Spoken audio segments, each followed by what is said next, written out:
우리는 5월 한 달 동안 잠언으로 3.1 운동이라는 주제를 가지고 신앙성장 무브먼트를 진행해 가운데 있습니다. 저는 신앙성장 무브먼트를 보면서 참 은혜를 많이 받고 있습니다. 여기저기서 잠언의 말씀을 가지고 큰 신앙의 유익을 누리고 있다라고 말씀해 주는 분들이 이미 많이 계시기 때문입니다. 여러분, 남아있는 기간에도 주님께서 함께하여 주셔서 여러분들 풍성한 은혜를 많이 누리실 수 있기를 주님의 이름으로 축원드립니다. 혹시 지금까지 좀 못했다고 해서, 몇 번 빠졌다고 해서 이렇게 가볍게 생각하지 마시고 오늘부터 한번 열심히 해보시기 바랍니다. 지금까지 잘 하지 않으셨다 하더라도 오늘부터 시작하시면 됩니다. 그렇게 하시면 하나님께서 반드시 여러분들에게 귀한 지혜를 허락해 주실 것입니다. 지난주에 저는 지혜와 지식, 사용과 누림을 구분해 보았습니다. 어떻게 다른지에 대해서 말씀드리며, 지식을 많이 갖는 것도 중요하지만 이 지식을 어떻게 활용하느냐, 어떻게 사용하느냐, 그 지혜가 훨씬 더 중요하다는 말씀을 드렸습니다. 어떤 것을 사용하는 것도 중요한데 그 사용을 통해서 무엇을 누리느냐라는 것이 훨씬 더 중요하다고 말씀을 드렸습니다. 그러면서 다음 세대 자녀들에게 부탁하기를, 지식만 가득한 교만한 사람들이 아니라, 문제만 잘 맞추고 점수만 잘 받는 그런 아이들이 아니라 여호와를 경외하고 사람들을 배려할 줄 아는 지혜로운 사람이 되어달라고 부탁했습니다. 그리고 부모님들께는 자식들을 이 학원에만 보내고 학교에만 보내서 머리만 커지게 하는 그런 교육이 아니라 정말로 여호와를 경외하는 아이들로 지혜롭게 키워주시기를 부탁드렸습니다. 이렇게 우리가 지혜롭게 자라는 데 있어서 참 유익한 말씀이 무엇이냐? 바로 잠언의 말씀입니다. 잠언의 말씀은 우리를 지혜롭게 하고, 또 이 말씀은 우리로 하여금 성화되게, 여호와를 닮아가서 거룩하게 하는 삶을 돕는다라는 것입니다.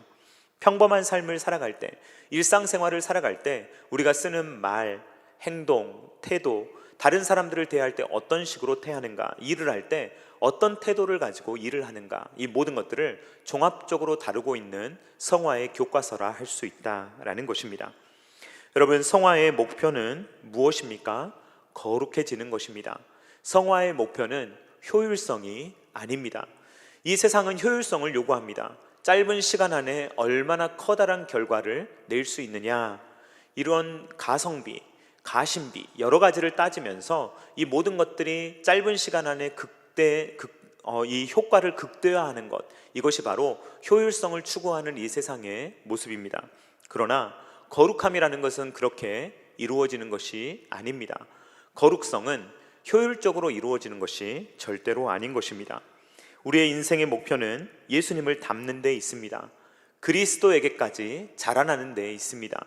효율성이 중요한 게 아니라 내가 얼마나 그리스도를 닮아가고 있는가, 내가 주님을 얼마나 친밀하게 대하고 있는가라는 것이 핵심이라는 것입니다. 여러분, 거룩성은 어디에 달려 있습니까? 하나님과의 관계에 달려 있습니다. 하나님과 친하면 친할수록, 하나님과 친밀한 관계를 유지할수록 우리가 거룩해지는 것이며, 하나님과 멀어지면 멀어질수록, 하나님과 멀리 떨어져 지내면 우리는 거룩한 삶을 살아갈 수가 없다는 것입니다. 그렇다면 우리는 어떻게 하나님과 친밀하게 지낼 수가 있겠습니까? 결국은 예배 생활입니다. 얼마나 예배 생활을 내가 잘 해내고 있느냐, 내가 얼마나 말씀과 기도로 살아가고 있느냐, 이것이 신앙의 핵심입니다.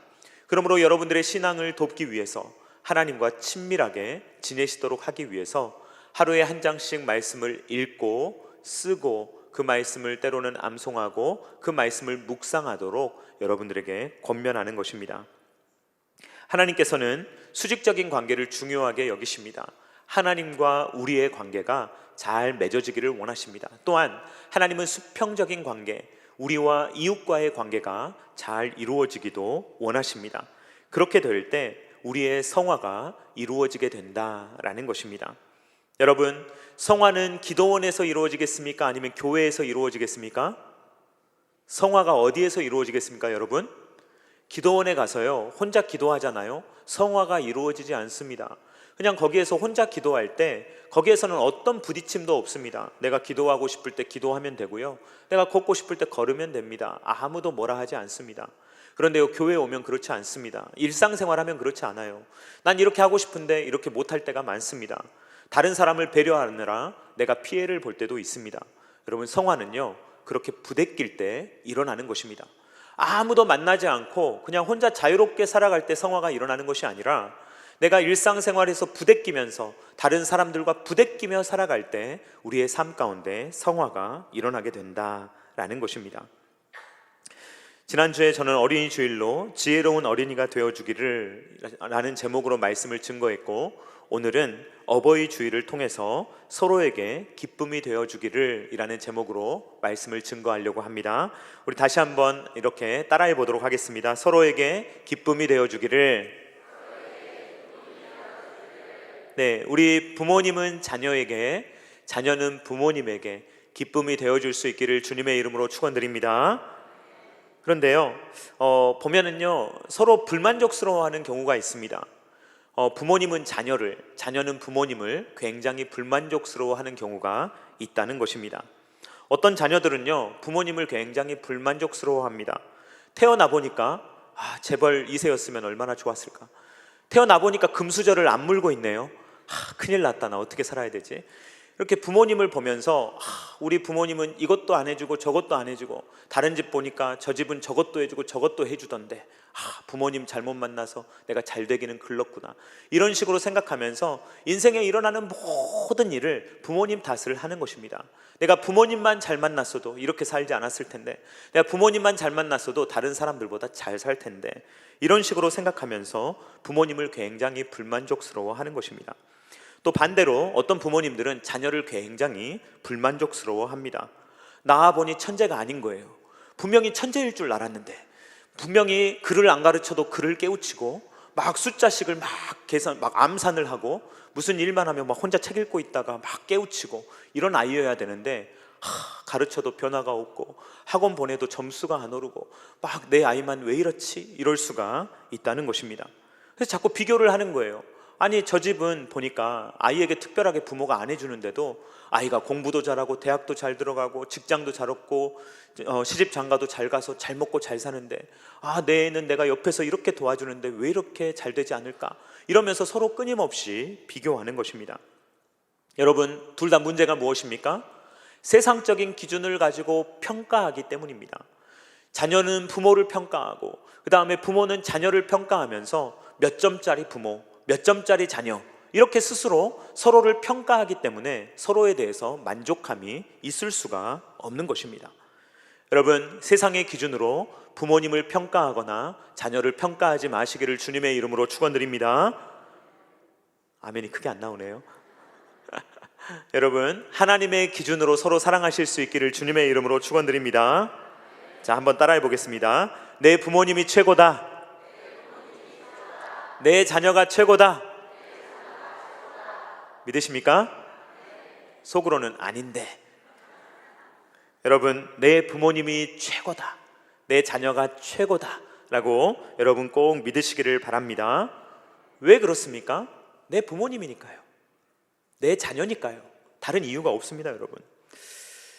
기독교에 대해서, 교회에 대해서 세상 사람들이 가지고 있는 오해 중에 하나는 뭐냐면요, 기독교인들은 가정을 등한시한다, 혹은 부모님께 효도를 하지 않는다라는 식으로 오해하는 경우가 있는데, 아마도 이런 오해가 생긴 가장 큰 이유는 조상을 숭배하지 않기 때문에, 이 제사를 지내지 않기 때문에, 그 앞에서 절을 하지 않기 때문에 생긴 오해인 것 같습니다. 또 하나 이런 오해가 생긴 이유는요, 이단들이 참 많아서 이단들은요 매우 극단적으로 가족을 못 만나게 하기도 하거든요. 형제라고 할지라도, 자매라고 할지라도, 부모님과 자녀의 관계라고 할지라도 단절시켜버릴 때가 있습니다. 그래서 세상 사람들이 생각할 때 그리스도인들은 참 가정을 소중히 여기지 않고 부모님께 불효한다는 인식을 갖고 있는데, 이것은 굉장히 잘못된 오해입니다. 디모데전서 5장 8절 말씀 같이 읽도록 하겠습니다. 디모데전서 5장 8절입니다. 시작. 누구든지 자기 친족, 특히 자기 가족을 돌보지 아니하면 믿음을 배반한 자요 불신자보다 더 악한 자니라. 아멘. 여러분, 하나님을 오해하지 마시기 바랍니다. 하나님은요 수직적인 관계도 중요하게 여기시지만 수평적인 관계도 중요하게 여기십니다. 그런데 이 수평적인 관계의 시작이 누구입니까? 가족입니다. 가족을 잘 섬기지 못하면서 이웃을 섬긴다? 이것은 말이 안 되는 이야기입니다.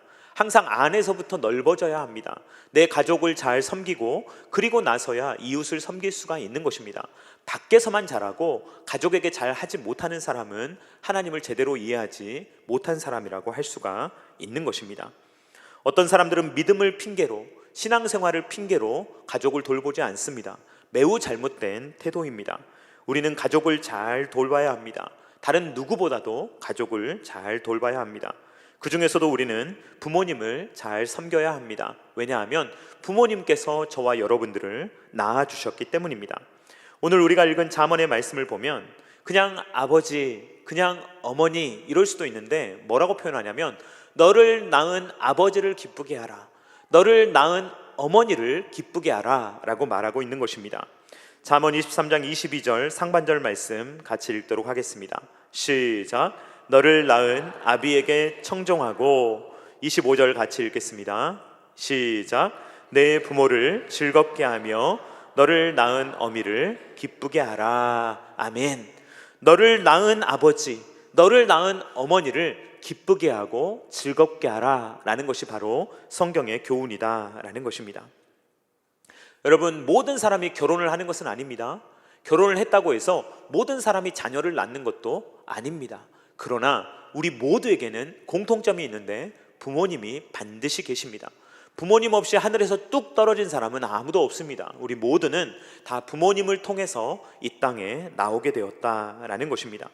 그러므로 하나님께서는 우리에게 뭐라고 명령하셨느냐? 부모님을 공경하라 라는 명령을 주셨다는 것입니다. 사랑하는 성도님들, 부모님을 공경하시기를 주님의 이름으로 축원드립니다. 한 번 더 묻겠습니다. 부모님을 공경하시되 무조건 공경하시기를 주님의 이름으로 축원드립니다. 왜 그렇습니까? 출애굽기 20장 12절 말씀 같이 읽도록 하겠습니다. 시작. 내 부모를 공경하라. 그리하면 내 하나님 여호와가 내게 준 땅에서 내 생명이 길리라. 아멘. 여러분, 여기에 어떤 조건이 있습니까? 없습니까? 부모님이 유산을 어느 정도 남겨주시면 공경해라. 부모님이 어렸을 때 많이 놀아주고 부모님이 많이 여행 다녀주고 그리고 부모님께서 너에게 하고 싶은 건 다 이루어졌으면 부모님을 공경하라라고 성경은 말하지 않습니다. 어떤 조건도 달지 않습니다. 부모님이라면 그 부모님이 어떤 분이든 그 부모님을 공경하라라는 것이 성경의 가르침이다 라는 것입니다. 사랑하는 성도님들, 하나님을 믿으신다면 부모님을 공경하시기를 주님의 이름으로 축원드립니다. 왜냐하면 하나님이 주신 명령이니까요. 우리가 믿는 하나님께서 내가 내 부모님에게 어렸을 때 어떤 상처를 받았든 어떤 돌봄을 내가 원하는 돌봄을 받지 못했든 상관없이 그런 것과 전혀 무관하게 부모님이시라면, 나를 낳아주신 분이라면 무조건 공경하라 라는 것이 성경의 가르침이다 라는 것입니다. 여러분, 그렇다면 부모님을 공경한다는 것은 무엇입니까? 첫 번째로 부모님의 말씀을 잘 듣는 것입니다. 잠언 4장 1절 말씀 같이 읽도록 하겠습니다. 시작. 아들들아, 아비의 훈계를 들으며 명철을 얻기에 주의하라. 아멘. 여러분, 부모님의 말씀이 100% 맞는다는 말은 아닙니다. 그러나 부모님의 말씀은 대부분 맞습니다. 우리 자녀들, 부모님의 말씀은 거의 다 맞습니다. 아니라니, 맞다니까. 부모님의 말씀은 거의 다 맞아요. 그런데 아직 잘 깨닫지를 못하는 거예요. 내가 똑똑한 것 같고 내가 더 잘할 것 같고. 그렇지 않습니다, 여러분. 부모님의 말씀이 훨씬 더 합리적이고 훨씬 더 유익합니다. 그러므로 우리는 어떻게 해야 되느냐? 내 머리가 커진다고 해서 부모님을 무시하거나 부모님의 말씀을 가볍게 여기지 말고 부모님의 말씀이 얼마나 지혜로운 말씀인지를 인정하고 그 말씀을 들으려고 애를 써야 하는 것입니다. 잠언 15장 5절 말씀 같이 읽도록 하겠습니다. 시작. 아비의 훈계를 업신여기는 자는 미련한 자요, 경계를 받는 자는 슬기를 얻을 자니라. 아멘. 부모님의 훈계를 잘 듣는 사람은 지혜로운 사람이요, 부모님의 훈계를 잘 듣지 않는 사람은 미련한 사람이다 라고 성경이 말하고 있다라는 것입니다. 부모님을 공경한다는 말의 두 번째 의미는 부모님을 존경하고 무겁게 여긴다라는 말입니다. 지혜로운 사람은 부모님이 어떤 분이든 그 부모님을 매우 귀중하게, 소중하게 여기며 절대로 부모님을 가볍게 여기거나 하찮게 여기지 않는다는 것입니다. 잠언 23장 22절 말씀 같이 읽도록 하겠습니다. 시작. 너를 낳은 아비에게 청종하고 내 늙은 어미를 경히 여기지 말지니라. 아멘. 말씀을 잘 듣고 무겁게 여겨서 부모님을 가볍게 여기지 말라라고 성경이 말하고 있는 것입니다. 잠언을 보면요, 무서운 저주가 나옵니다. 부모님을 조롱하거나 부모님을 하찮게 여기는 사람은 이런 저주를 받게 될 거라고 경고하는데, 잠언 30장 17절 말씀 같이 읽도록 하겠습니다. 시작. 아비를 조롱하며 어미 순종하기를 싫어하는 자의 눈은 골짜기의 까마귀에게 쪼이고 독수리 새끼에게 먹히리라. 아멘. 여러분, 자녀들이 이렇게 되기를 바란다는 말이 절대 아닙니다. 성경이 왜 이렇게까지 강하게 이야기하는가? 하나님이 이 정도까지 싫어하신다는 거예요. 우리가 부모님을 하찮게 여기는 것, 부모님을 가볍게 여기는 것을 하나님이 미워하시는데, 어느 정도로 미워하시느냐? 이렇게 불효하는 자녀들은 이렇게 저주를 받을 정도로 하나님이 미워하신다는 것입니다. 왜 그렇습니까? 부모님을 하찮게 여기고 조롱하는 사람들은 짐승 같거나 혹은 짐승만도 못한 사람이기 때문에 그렇습니다. 정리를 해보면 하나님께서는요, 우리가 가정을 잘 돌보기를 원하십니다. 다른 누구보다도 가족을 사랑하고 가족을 잘 돌보기를 원하신다는 것입니다. 특별히 자녀들은 부모님을 어떻게 대해야 되느냐? 부모님의 말씀을 잘 듣고 잘 순종하며 부모님을 공경하는 삶, 부모님을 무겁게 여기는 삶을 살아갈 수 있어야 된다라는 것입니다. 이 지점에서 부모님과 자녀 간의 사랑을 설명하기 위해서 C.S. 루이스의 책을 좀 인용하도록 하겠습니다. C.S. 루이스는 네 가지 사랑이라는 책에서 사랑과 동기의 방향, 동기와 방향에 따라서 사랑을 세 가지로 분류를 합니다. 이 네 가지 종류가 아니고요, 세 가지로 방향성을 설정하는데 이런 설정입니다. 한번 따라해 보겠습니다. 필요의 사랑, 선물의 사랑, 감상의 사랑. 여러분, 필요의 사랑은 무엇일까요? 자, 우리 자녀들은요, 어렸을 적에 우리 자녀들은 부모님의 도움이 필요합니까? 필요하지 않습니까? 필요하죠. 갓난아이는 부모님을 필요로 합니다. 여러분, 갓난아이가 이기적입니까? 이기적이에요? 부모님의 젖을 빨고, 그리고 부모님의 품에 안기고 부모님이 나의 기저귀를 갈아주기를 원하는 것, 이것이 여러분 이기적인 것입니까? 절대로 그렇지 않습니다. 그래서 누구나 사랑이 필요하다라는 것을 인정할 필요가 있습니다. 어렸을 때도 사랑이 필요하지만 커가면서도 사랑이 필요할 수 있고, 특별히 노년에 사랑이 필요할 수가 있습니다. 여러분, 선물의 사랑은 무엇입니까? 주는 것입니다. 부모님께서 자녀들을 향해서 일방적으로 많이 베푸시잖아요.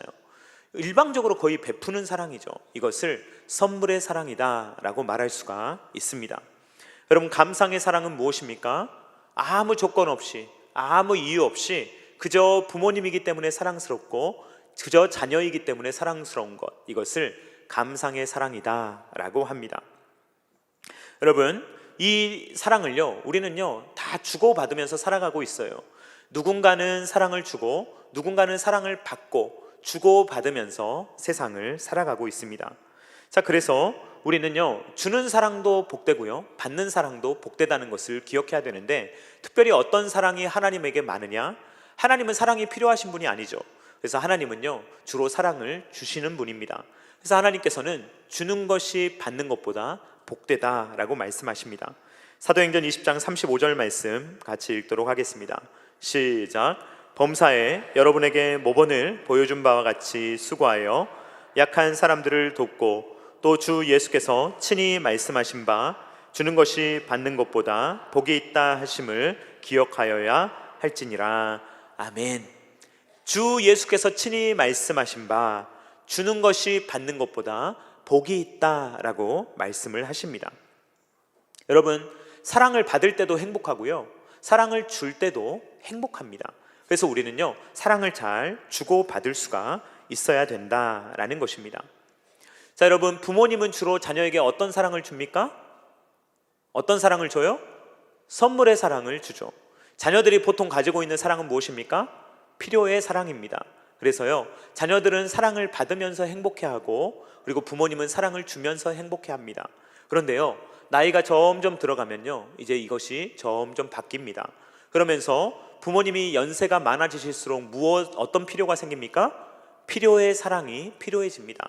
그리고 자녀들은 어떻게 할 수 있어야 합니까? 선물의 사랑으로 부모님을 돌볼 수 있어야 된다라는 것입니다.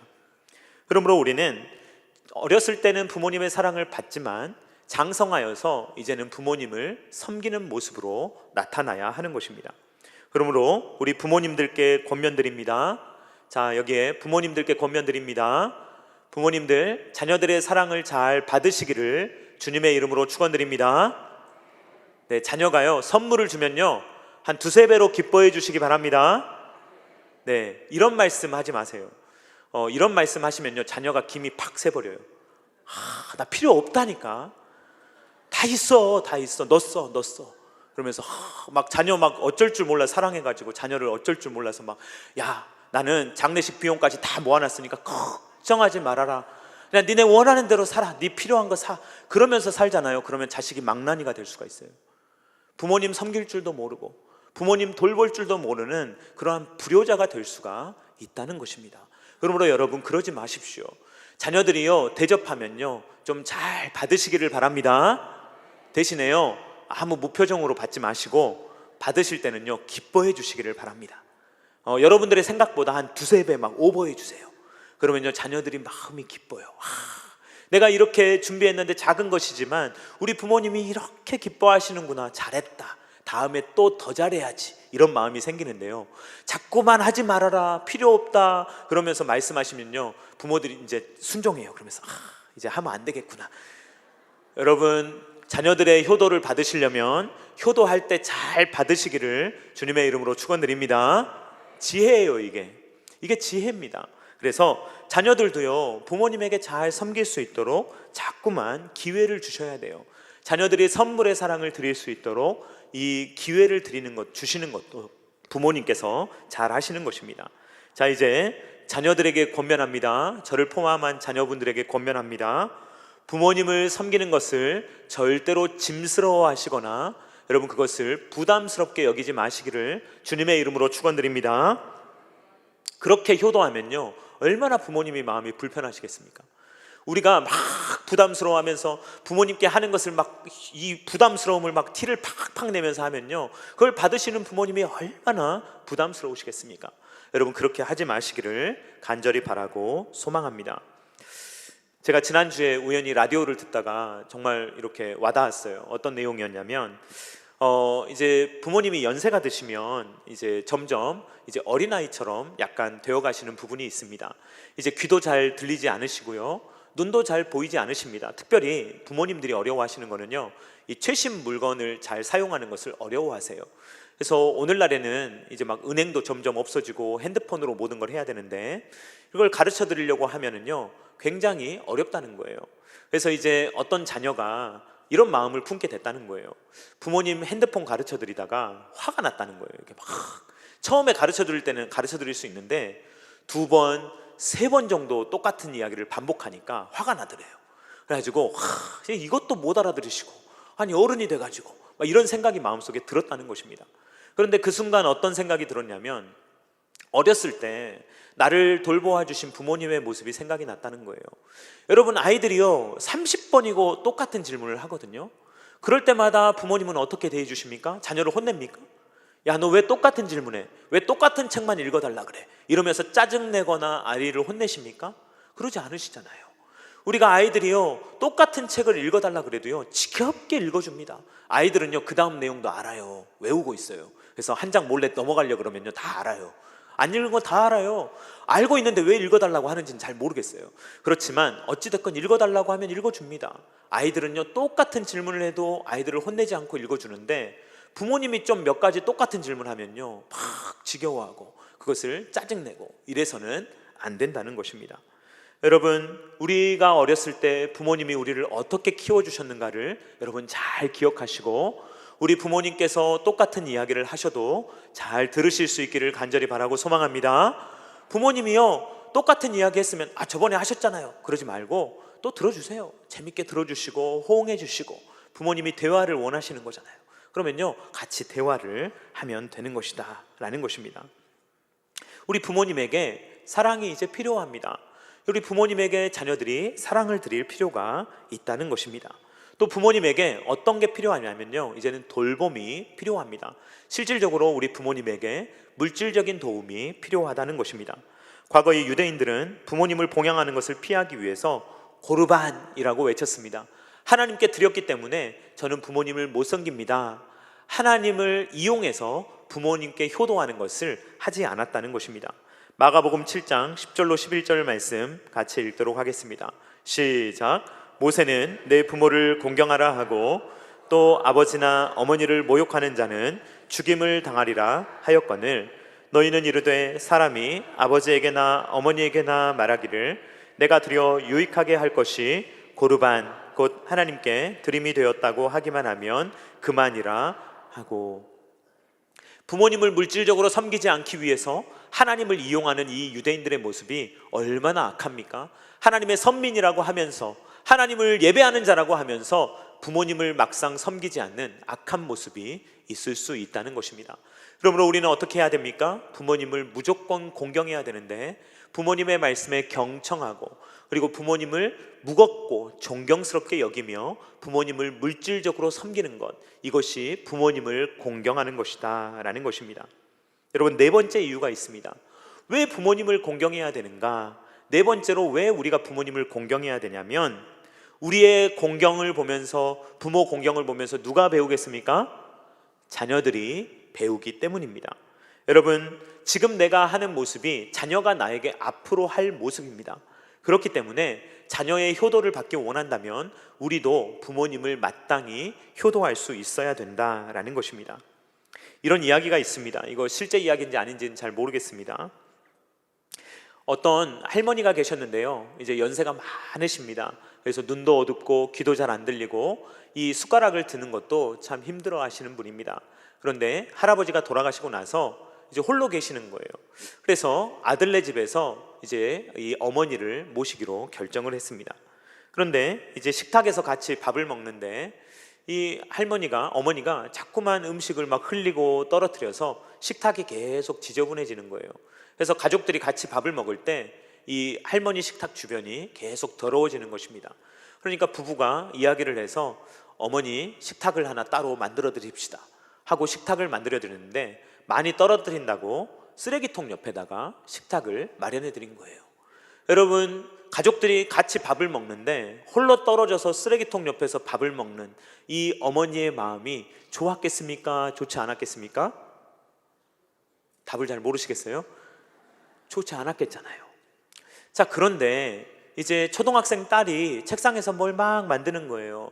그래서 이 아들 부부가 보니까 얼마나 딸이 예뻐요. 초등학생 딸이 막 예뻐서 딸아 뭐 하고 있니? 딸이 뭐 이렇게 만들고 있는 거예요. 열심히 만들어요. 그래서 뭘 만들고 있는 거 봤더니 식탁을 만들고 있는 거예요. 그러면서 너 왜 이걸 만드는 거야, 식탁을? 그러니까 저도 부모님께 식탁을 만들어 드려야죠, 이렇게 대답을 하는 것입니다. 여러분, 나중에 어디에 놔드리겠어요? 쓰레기통이 옆에 놔드리겠죠. 이게 부모님을 보고 배우는 거예요. 부모의 뒷모습을 보고 부모가 어떻게 하는지를 따라서 자녀가 가는 것입니다. 그러므로 이 사건을 겪고 나서 충격을 받고 이 부부가 정말 어머니를 극진하게 모셨다는 이야기입니다. 이게 뭐 진짜 있었던 일인지는 모르겠습니다. 그러나 여러분, 이 이야기가 주는 교훈은 확실해요. 내가 하는 모습이 장차 내 자녀들이 나에게 할 모습이구나 라는 것을 우리가 기억할 수 있어야 한다라는 것입니다. 여러분, 제가 위에서 세 개의 사랑을 소개했는데, 필요의 사랑과 선물의 사랑, 그리고 한 가지 남아있는 것이 무엇입니까? 감상의 사랑입니다. 감상의 사랑은요, 이제 그 appreciation이라고 말할 수가 있는데요, 이 미국 사람들이 이제 그 영어권 사람들이요, I appreciate it, 내가 감사하다는 표현을 thank you 말고 appreciate 한다는 표현을 쓸 때가 있어요. 그게 어떤 표현이냐면요, 가치를 안다는 표현이에요. 좀 달라요, thank you하고. 그래서 미술품을 감상할 때도 이 appreciation, 이 표현을 씁니다. 내가 어떤 걸 감상하는데 그것의 가치를 안다라는 표현을 할 때 쓰는 표현이에요. 그래서 감상의 사랑은 뭐냐면요, 여러분, 미술품을 감상할 수 있는 사람이 있고 감상할 수 없는 사람이 있어요. 아는 사람은 감상하고요, 모르는 사람은 감상을 못해요. 그런데 이 서로에 대한 감상, 서로에 대한 가치, 이것을 아는 사람이 서로를 사랑하는 것, 그것을 감상의 사랑이다라고 하는 것입니다. 근데 이것은요, 어떤 가치가 있기 때문에 사랑하는 것이 아니라 그저 존재만으로 사랑하는, 그러니까 부모는 자녀를 자녀이기 때문에 사랑하고 자녀는 부모님을 부모님이기 때문에 자연스럽게 사랑하는 것을 감상의 사랑이다라고 표현할 수가 있는 것입니다. 지난주에 나눴던 그 찬양을 보면 너는 꽃이야 라는 찬양에 이런 가사가 나옵니다. 가사가 이렇게 되죠. 가만히 바라만 보아도 너무 예뻐 웃음이 나 세상에서 가장 소중한 너의 하얀 미소. 이 가사가 참 좋은 것 같아요. 가만히 바라만 보아도 예쁘고 웃음이 나는 사랑, 이 사랑을 감상의 사랑이다 라고 말하는 것입니다. 사랑하는 성도님들, 옆에 분들 가만히 보기만 해도 좋아하시기를 바랍니다. 옆에 분들 한번 보시고 한번 웃어주세요. 네, 이게 감상의 사랑이에요. 누가 나에게 밥을 사줘서 뭐 커피 사줘서 이게 아니라 그냥 바라만 봐도 좋은 사람들, 이 사람들을 사랑하는 것이 감상의 사랑입니다. 여러분, 부모님을 감상의 사랑으로 사랑하실 수 있기를 주님의 이름으로 축원드립니다. 여러분 마음속에요, 부모님의 쓴뿌리, 부모님에 대한 쓴뿌리가 있다면 버려버리십시오. 어렸을 때 한마디 했던 거, 어렸을 때 나에게 잘못해줬던 거, 이런 거 가지고 아직까지 힘들어하지 마시고 부모님을 그냥 부모님으로 사랑하실 수 있기를 간절히 바라고 소망합니다. 또 우리의 자녀들을 감상의 사랑으로 사랑하실 수 있기를 바랍니다. 우리 자녀들이 점수를 좀 못 맞아와도, 우리 자녀들이 막 20점 맞아와도 그래도 사랑하실 수 있기를 바랍니다. 100점 맞아올 때만 사랑하지 마시고, 그렇다고 20점만 맞으라는 이야기는 아니에요. 그러나 여러분, 어떤 경우에도 우리 아이들을 사랑할 수 있는 그러한 우리가 될 수 있기를 바랍니다. 이것이 감상의 사랑입니다. 자, 이해를 돕기 위해서 세 가지의 사랑을 하나님의 사랑에 적용해 보도록 하겠습니다. 하나님을 향한 우리의 필요의 사랑은 무엇입니까? 우리의 빈곤함에 대해서 하나님께 부르짖는 것. 하나님, 저는 부족합니다, 연약합니다, 하나님의 도우심 없이는 살아갈 수 없습니다 라는 것을 고백할 때 하나님이 기뻐하신다는 거예요. 저도 아버지로서 언제 기쁘냐? 자녀가 와서 아빠 이거 도와주세요 그러면요, 아버지로서 해줄 수 있을 때 굉장히 신이 나고 기쁩니다. 제가 못 해주는 건 어쩔 수 없지만 자녀가 나에게 도움을 요청한다는 것은 부모에게 큰 기쁨을 주는 것입니다. 그러면 성인들은 못합니까? 할 수 있습니다. 저는 아직도 아버지에게 도움을 구하고 어머니에게 도움을 구합니다. 지혜를 구합니다. 그러면요, 정말 많은 영감을 얻어요. 아버지에게 어머니에게 많은 영감을 얻어서 목회를 하고 있습니다. 이것이 필요의 사랑입니다. 자, 그 다음은 선물의 사랑인데, 하나님을 선물의 사랑으로 사랑한다는 것은 기꺼이 하나님을 사랑하고 섬기고 하나님의 몸된 교회를 섬기는 것을 말합니다. 세 번째로 감상의 사랑인데, 하나님을 예배하며 하나님의 영광을 높이는 것, 찬양하는 것, 이것을 하나님께서 기뻐하신다는 것입니다. 여러분, 이 세 가지 중에 하나님께서 가장 기뻐하시는 사랑이 무엇이겠습니까? 감상의 사랑일 줄로 믿습니다. 하나님을 착각하는 사람은요, 헌금 많이 하면 좋아하시겠지, 교회에서 많은 사역을 하면 좋아하시겠지, 이렇게 행위로 자꾸 생각하시는데, 여러분, 그거보다요, 하나님이 정말로 기뻐하시는 것은 하나님을 기쁘게 예배할 때입니다. 예배하다 보면 섬기는 것이지, 섬긴다고 해서 하나님이 기뻐하시는 게 아니에요. 하나님 필요하신 것이 없으시거든요. 하나님이 정말로 기뻐하시는 것은 우리의 예배입니다. 우리가 하나님이 좋아 죽을 때, 막 하나님이 너무 좋아서 하나님을 기뻐할 때 하나님께서 그것을 가장 기뻐하신다라는 것입니다. 이것을 어버이날을 맞아서 효도에 적용해 보도록 하겠습니다. 여러분, 필요의 사랑 무엇입니까? 부모님께 지혜와 도움을 요구하는 것. 엄마 이것 좀 도와주세요, 아빠 이것 좀 도와주세요 라고 하면요, 내가 아직도 도와줄 게 있구나, 부모님이 기뻐하십니다. 그 다음 무엇입니까? 선물의 사랑입니다. 부모님을 잘 봉양하면 부모님께서 내 자녀가 이만큼 성숙했구나, 잘 자랐구나, 흐뭇하게 여기십니다. 그런데 세 번째 사랑, 감상의 사랑, 이것을 부모님이 가장 기뻐하십니다. 부모님이 내 부모님이어서 너무 감사합니다. 내 아빠여서, 내 엄마여서 너무 감사합니다. 부모님이 자랑스럽습니다. 부모님이 존경스럽습니다. 부모님을 사랑합니다 라고 할 때 우리 부모님께서 이것을 가장 기뻐하실 것이다 라는 것입니다. 오늘 잠언의 말씀을 보면 잠언의 저자가 무엇이라고 말합니까? 부모님에게 기쁨이 되어라 라고 이야기를 하는 것입니다. 잠언 23장 25절 말씀 같이 읽도록 하겠습니다. 시작. 내 부모를 즐겁게 하며 너를 낳은 어미를 기쁘게 하라. 아멘. 사랑하는 성도님들, 부모님을 즐겁게 하시고 기쁘게 하실 수 있기를 주님의 이름으로 축원드립니다. 이것이 서로에게 되면 좋겠어요. 부모님은 자녀에게, 자녀는 부모님에게, 서로가 서로에게 기쁨이 된다면 우리의 가정이 천국이 될 것입니다. 여러분, 요즘 세상은요, 어찌된 일인지 뭔가 잘못됐어요.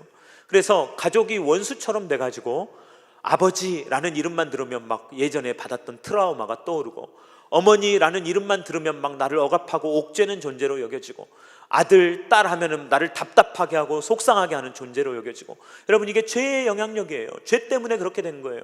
그래서 가족끼리 서로 사랑하지 못하고 평가하고, 너는 몇 점짜리 아들, 너는 몇 점짜리 딸, 당신은 몇 점짜리 아버지, 당신은 몇 점짜리 어머니, 이렇게 세상의 기준으로 자꾸만 서로를 평가하고 불만족스러워하는 죄의 결과가 가정을 뭘로 만듭니까? 지옥으로 만드는 거예요. 가족에 가면 평가하고 평가받고 쉬지 못하고 어려워하는 일들이 반복되는 일들은 죄의 영향력입니다. 이 모든 것들을 깨뜨려야 합니다. 우리는 더 이상 서로를 평가하는 것이 아니라 서로를 용서해주고 받아주고 아껴주고 사랑해주고, 서로 바라만 보아도 좋은 존재, 사랑하는 존재, 감상의 사랑으로 서로를 아끼고 돌보며, 때로는 필요의 사랑으로, 때로는 선물의 사랑으로 사랑을 주고받는 아름다운 관계, 그렇게 될 때 우리의 가정이 천국이 될 수 있다라는 것입니다. 여러분이 어버이 주일을 맞아서 우리의 가정이 서로에게 서로가 기쁨이 되며 우리의 가정이 천국이 될 수 있는 온 가정이 될 수 있기를 주님의 이름으로 축원드립니다. 우리 같이 축복하는 찬양하도록 하겠습니다. 너는 담장 너머로 뻗은 나무. 우리 부모님을 생각하면서, 물론 찬양은요, 이 야곱이 자녀들을 축복한 것이지만 우리는 부모님을 축복하는 마음으로, 또 자녀들을 축복하는 마음으로, 서로를 축복하는 마음으로 같이 축복하도록 하겠습니다.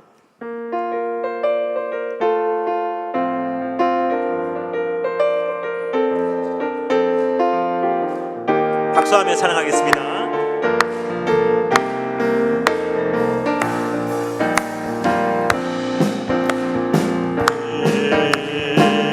담장 너머로 뻗은 나무 가지에 푸른 열매처럼 하나님의 귀한 축복이, 하나님의 귀한 축복이 삶에 가득히 넘쳐날 거야. 너는 어떤 시련이 와도, 너는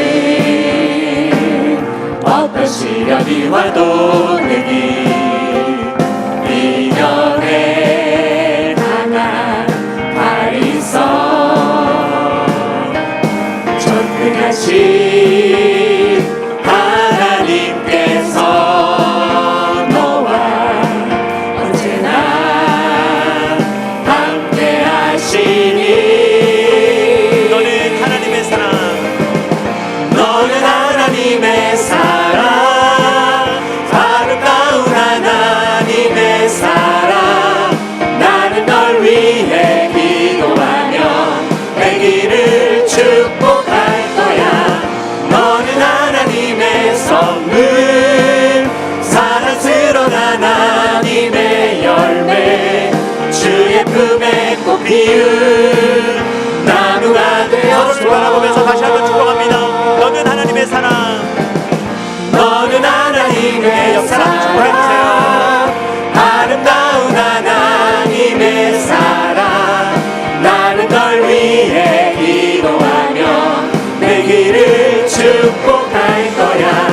너는 하나님의 선물, 사랑스러운 하나님의 열매, 주의 품에 꽃 피운 나무가 되어줘. 아멘. 우리 잠깐 같이 기도하겠습니다. 여러분, 우리는 서로에게 하나님의 선물입니다. 우리 부모님 얼마나 귀한 분들입니까? 우리 자녀들 얼마나 귀한 자녀들입니까? 그런데 가족 때문에 우리는 상처받고 스트레스 받고 상처 입고 그것을 잘 극복하지 못하는 사람들도 이 세상에 참으로 많습니다. 여러분, 그리스도인들로서 우리가 때로는 상처를 주고받을 수도 있겠지만 우리는 훨씬 더 많은 사랑을 주고받는 존재라는 것을 기억하면서, 우리가 선물의 사랑으로, 필요의 사랑으로 서로를 돌볼 때도 있지만 감상의 사랑으로, 내 부모님이기 때문에 하나님, 저에게 이렇게 좋은 부모님을 주셔서 감사합니다. 저에게 이렇게 아름다운 자녀를 주셔서 감사합니다. 우리 가족을 주셔서 감사합니다 라는 것을 우리가 기쁨으로 진심으로 감사하며 살아갈 수 있도록, 그래서 우리 가정이 천국이 될 수 있도록, 작은 천국을 이룰 수 있도록 주님께서 도와달라고 다 같이 이 시간 잠깐 같이 기도하겠습니다. 사랑이 많으신 하나님 아버지, 감사합니다. 주님, 우리 가정 가운데 주님께서 함께 하시고 아버지 하나님, 이 가정에서 우리가 함께 서로를 작은 천국이라 예수님 모신 가정이 참 행복이네.